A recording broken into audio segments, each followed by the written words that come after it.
Hola de nuevo. Bueno, en este vídeo voy a terminar de explicar el tema 7. Voy a ver el apartado correspondiente a la protección de la información en la empresa y el tema de las firmas y los certificados de identificación, ¿vale? Bien, vamos a empezar con la parte de la protección de la información. Ahí os he puesto la normativa aplicable. Bueno, sabéis que existió una ley de protección de datos del año 1999 que ya no está vigente desde diciembre de 2018, cuando se aprobó la nueva Ley Orgánica 3/2018 de protección de datos personales y se incorporó la garantía de los derechos digitales. Ya existía un reglamento a nivel de la Unión Europea desde mayo de 2016, que era el Reglamento General de Protección de Datos, pero que sin embargo no comenzó su vigencia hasta 2 años más tarde. Recordemos que ya habíamos visto en gestión, en los temas iniciales, que los reglamentos son normas de aplicación directa en todos y cada uno de los Estados miembros de la Unión Europea y por lo tanto, como España está dentro, pues nos afecta. El reglamento pues bueno, de alguna manera viene un poco a armonizar la legislación española a la normativa europea en materia de protección de datos y de garantía de los derechos digitales. En cuanto a los principios de esta nueva ley de protección de datos y garantía de los derechos digitales, pues los más importantes son los que os he resumido ahí. El principio de exactitud de los datos deben de ser precisos y estar permanentemente actualizados, estar al día. El principio del deber de confidencialidad significa que los trabajadores están obligados a respetar el deber de secreto de todos los datos que manejen en su actividad laboral dentro de la empresa. Por ejemplo, si en una asesoría te ocupas de hacer las declaraciones del IRPF y los clientes, los autónomos, pues te aportan certificado de retenciones y en ese documento aparece el saldo que tiene en su cuenta bancaria, pues evidentemente ese tipo de información luego no se puede ir divulgando por ahí. El tratamiento basado en el consentimiento del afectado, que se regula en el artículo 6. Dice, hace falta la manifestación de su voluntad libre, específica e inequívoca y de modo expreso, ¿vale? Ya sea a través de una declaración intencional o de una clara acción afirmativa. El artículo 7 habla del consentimiento de los menores de edad, que solo será suficiente cuando sean mayores de 14 años. Cuando sean menores de esa edad hará falta el consentimiento de aquella persona que tenga la patria potestad, es decir, el padre o la madre. El artículo 8 nos habla del tratamiento de datos por obligación legal, interés público o ejercicio de poderes públicos, que siempre tiene que hacerse en base a una norma que justifique o que exija ese tratamiento. El artículo 9 habla de las categorías especiales de datos especialmente sensibles que son objeto de una especial protección, como por ejemplo son aquellos que tengan que ver pues, con la religión, las creencias, la ideología política, la afiliación o pertenencia a un determinado sindicato, el origen étnico o racial, datos genéticos, datos biométricos o de identificación, como por ejemplo pues podrían ser las imágenes faciales, los sistemas de reconocimiento facial que se basan en este tipo de aspectos, la huella digital, etcétera, o la orientación sexual, entre otras cuestiones. Pues bueno, todos esos datos no se pueden tratar salvo que concurran una serie de razones de interés público o razones sanitarias que así lo aconsejen. Y el artículo 10 regula el tratamiento de datos de naturaleza penal, lo relacionado con condenas, con infracciones, etcétera, pues que bueno, que solamente se podrán tratar cuando lo ampare una norma de la Unión Europea o cualquier otra norma con rango de ley. En cuanto a los derechos de los interesados, pues se hace, digamos, una reordenación de los que existían en la ley anterior y sí es cierto que se incluyen algunos adicionales, nuevos. El derecho de acceso que se regula en el artículo 13 es el derecho a dirigirte al responsable del tratamiento y poder obtener una copia de tus datos personales, saber cuáles son los destinatarios de tus datos, la finalidad o los fines con los que se tratan, etc. El derecho de rectificación, pues es que el interesado o el afectado podrá solicitar la modificación de aquellos datos que sean inexactos o que hayan variado.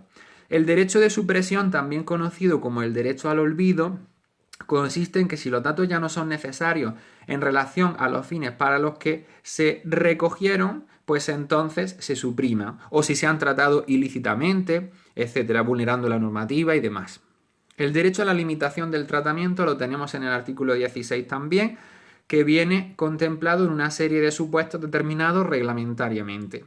El derecho a la portabilidad quiere decir que tú puedas recibir tus datos por medios automatizados o electrónicos y transmitirlos al que pueda pasar a ser el nuevo responsable de su tratamiento. Por ejemplo, si eras trabajador de una empresa y cesa tu relación laboral y pasas a otra. El derecho de oposición quiere decir que podemos oponernos a que se traten nuestros datos en una serie de supuestos también regulados legalmente. En cuanto a las obligaciones en materia de protección de datos, pues vamos a destacar esas 5.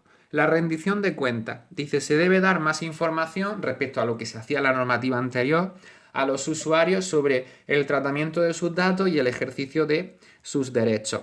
Se adopta una actitud muchísimo más proactiva, como veremos a continuación, porque se incorpora la privacidad desde el diseño de los procedimientos de tratamiento de datos. Es decir, ya no se actúa a posteriori, sino a priori. Se tiene en cuenta la ley desde el principio. La notificación de las brechas de seguridad. Dice, las violaciones en la seguridad que puedan afectar a los datos personales habrá que comunicarlas a la Agencia Española de Protección de Datos en un plazo máximo de 72 horas. En cuanto al registro de las actividades de tratamiento, que eso también es una novedad importante que introduce esta ley, ¿vale? Porque ahora ya no hay que inscribir los ficheros como tal, los ficheros que contengan datos personales en la Agencia Española de Protección de Datos, que era lo que había que hacer antes, pero en sustitución hay que elaborar este registro de actividades de tratamiento. Obligatorio en empresas grandes, fijaos, cuando tengan más de 250 empleados o se traten categorías especiales de datos a las que anteriormente me he referido, o exista riesgo para los derechos y libertades fundamentales de los interesados, se traten datos sobre condenas o infracciones penales y cuando el tratamiento de los datos sea algo recurrente o habitual, como por ejemplo, pues un comercio que electrónicamente también esté disponible, es decir, la venta online. Habrá que indicar qué medidas de seguridad se están siguiendo para proteger los datos de los usuarios y de los clientes.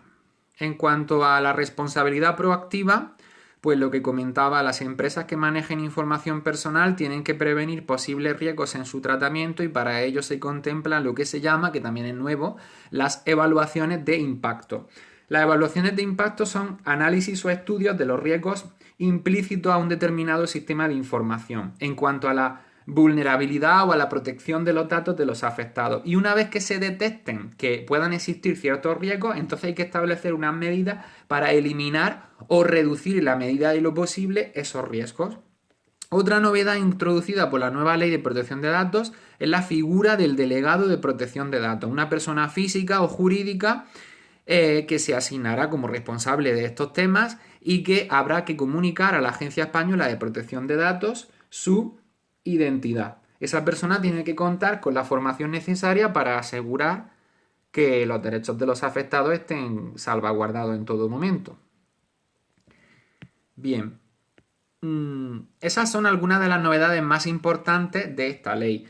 Cuando en el tema 2 de recursos humanos hablábamos de la comunicación y la información en la empresa, estuvimos ya tratando también una serie de derechos ligados a las relaciones laborales que se desprendían de la nueva normativa de protección de datos, como por ejemplo era el derecho a la desconexión digital cuando el trabajador esté fuera de su jornada laboral, cómo se tenían que utilizar los sistemas de videovigilancia y la captación de sonidos en el lugar de trabajo, en qué situaciones y con qué finalidades, pero como todo eso ligado más al ámbito del trabajo ya lo vimos en recursos humanos, no lo he incorporado otra vez aquí, supongo que ya lo sabéis. Por último, vamos a hablar del régimen sancionador. El Reglamento General de Protección de Datos impone que se aplicará siempre la multa más gravosa, es decir, la de mayor cuantía, en cada una de las dos siguientes situaciones. Se prevé una multa de hasta 10 millones de euros o bien un 2% del volumen del negocio total del año anterior, ¿vale? Siempre la mayor entre esas dos cantidades, por infracciones como por ejemplo no adoptar las medidas de seguridad apropiadas o no designar a un delegado de protección de datos cuando resulte obligatorio. Pero hay infracciones más graves, que serían a las cuales se les aplica una multa del doble, hasta 10 millones de euros, o bien, si fuera superior, el 4% del volumen de negocio, es decir, de la facturación total anual del ejercicio anterior en el que estemos. Por infracciones como por ejemplo sería vulnerar los derechos de los afectados, todos los que he comentado anteriormente, o incumplir los principios básicos del tratamiento de datos personales. Pasamos ahora a hablar un poco del apartado 3 de la firma y certificado electrónico, que este también lo habéis trabajado suficientemente a través de las tareas que os mandé hace unas semanas. Fundamentalmente vamos a ver la diferencia que existe entre firma digital y firma electrónica. La firma digital demuestra la autenticidad de un mensaje digital o de un documento electrónico. Ahí tenéis un ejemplo. El banco nos facilita un código de usuario y una tarjeta de claves para que nosotros podamos hacer transacciones electrónicamente, ¿no? Para que podamos utilizar la banca online. No necesitamos certificado electrónico cuando disponemos de esa tarjeta, ¿vale? Ahí está funcionando o actuando como una firma digital. Es una manera de prevenir la falsificación y acredita que nosotros hemos ordenado esa operación al banco y que solamente nosotros conocemos las claves porque somos los que custodiamos la tarjeta. La firma electrónica es un concepto más amplio. Dice conjunto de datos relativo a una persona consignados de forma electrónica que pueden utilizarse como medio de identificación y sustituyen, porque tienen la misma validez, a la firma manuscrita. Hay detrás una autoridad de certificación que le da un valor legal a la firma electrónica del cual carece la firma digital. Bien, y en lo que se refiere al certificado electrónico dice vincula la identidad de cada usuario con la firma electrónica por medio de unas claves criptográficas y lo da a conocer o lo identifica como firmante en el entorno digital. La gran ventaja que tiene el certificado electrónico obviamente es que evita desplazamientos a los organismos o a las administraciones públicas con los cuales tendríamos que realizar un determinado trámite, como por ejemplo pues la agencia tributaria, Hacienda o la Seguridad Social o incluso un ayuntamiento, que podamos hacer trámites también a través de su propia página web identificándonos con nuestro certificado electrónico, etc. La autoridad que certifica que está detrás de la emisión de este tipo de certificados, pues la más conocida es Ceres, ¿vale? Que depende de la Fábrica Nacional de Moneda y Timbre, aunque existen otros organismos certificadores como el Ministerio de Defensa, el Banco de España, la Agencia Tributaria o la Dirección General de la Policía y la Guardia Civil.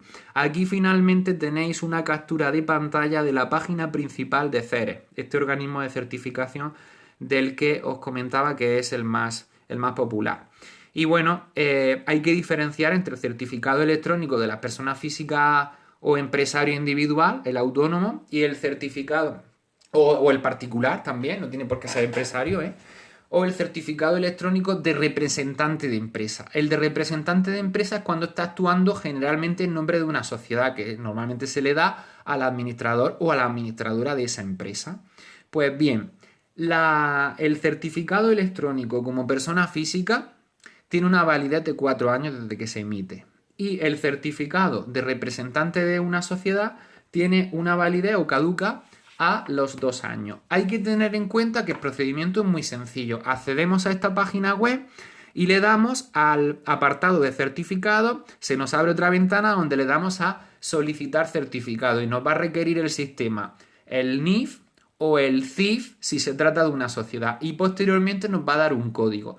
Con ese código podemos ir al ayuntamiento o, por ejemplo, a la oficina más próxima de la agencia tributaria y entonces nos van a tramitar la solicitud de ese certificado electrónico. Transcurridas 24 horas, con ese código podemos acceder a esta misma página web y entramos en instalar o descargar, mejor dicho, el certificado y ya lo tenemos instalado en el equipo. El certificado se puede exportar a cualquier otro dispositivo extraíble o sistema donde necesitemos utilizarlo por lo que sea, y sí es importante considerar que, como caducan, pueden ser renovados en los 60 días previos a su caducidad, accediendo también a la página de internet y seleccionando la opción renovar certificado, siempre que no hayan sido ya renovados y que no hayan sido previamente revocados.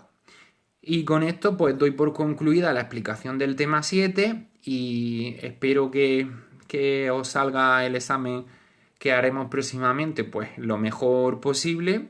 Y cualquier duda que tengáis ya sabéis que me podéis escribir un correo electrónico, que yo siempre estoy pendiente y os contestaré a la mayor brevedad. Un saludo a todos y a todas.